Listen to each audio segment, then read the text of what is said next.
Magandang buhay, another day, another thank you Lord. Tara mga mare, samahan nyo kaming mag-ihaw ng tilapia. Okay, salamat nga po pala sa sponsor ng aming tilapia. Walang iba kundi si Madam Noemi Katakutan. So ayan nga po, naghiwa lang ako ng sibuyas, kamatis at luya. Ang gagawin po natin dyan ay ipapalaman natin sa tilapia. Kasi masarap kapag mayroong sibuyas, kamatis na palaman. Andun yung lasa. Ayan, ito pong tilapia na to ay sobrang laki at fresh na fresh pa siya galing sa pond. Ayan. Nilagyan ko lang ng asin. Imidburan ko lang siya ng asin, pampalasa. At hiniwa ko lang po yan ng maliit para medyo maluto yung loob. So, pagkalagay ko ng asin, isinunod ko na rin dyan yung kanyang mga palaman. Ayan, yung kanyang mga palaman, ang aking hiniwa na kamatis, sibuyas at bawang. Sabi ko ay masarap talaga kapag kompleto ang rekado. Lalo kapag yan ay inihaw, talagang the best. Ayan, the best na pang-ulam. Tapos partneran pa ng sausawan na masarap. Ayan, toyo, kalamansi, solve na.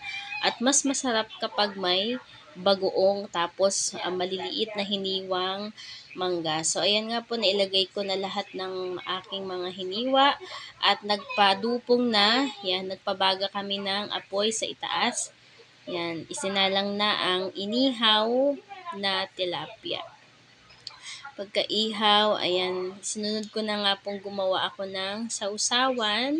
Ayan, syempre, hindi nawawala ang ating dato puti. Ayan. Ayan, after ko nyan, ayan na po ang ating finished product. So, meron tayong bagoong with mangga, sausawan, inihaw na talong, at ito na yung tilapia na ating inihaw. So, nagkandurog-durog na kasi nga po ay sa sobrang sigurong naluto. So, after niya na makapag-prepare na kami, ito yung aming hapunan. Ayan na, kumain na kami ng aking asawa. Ayan, talagang masarap ang ating kain yan. Talagang solve na solve kapag ganyan ang ulam. So, alam kong makaka-relate dyan ang mga kagaya kong mga taga-probinsya na mahilig sa ganitong ulam. Lalo na kapag inihaw na isda, yan, may partner na kamati na may sausawan, toyo, kaya naman mangga na may lahok na bagoong. Talagang solve na ang ating hapunan. Tara po, kumuha na kayo ng inyong kanin o malamig-lamig na bahaw at tayo'y sabay-sabay kumain.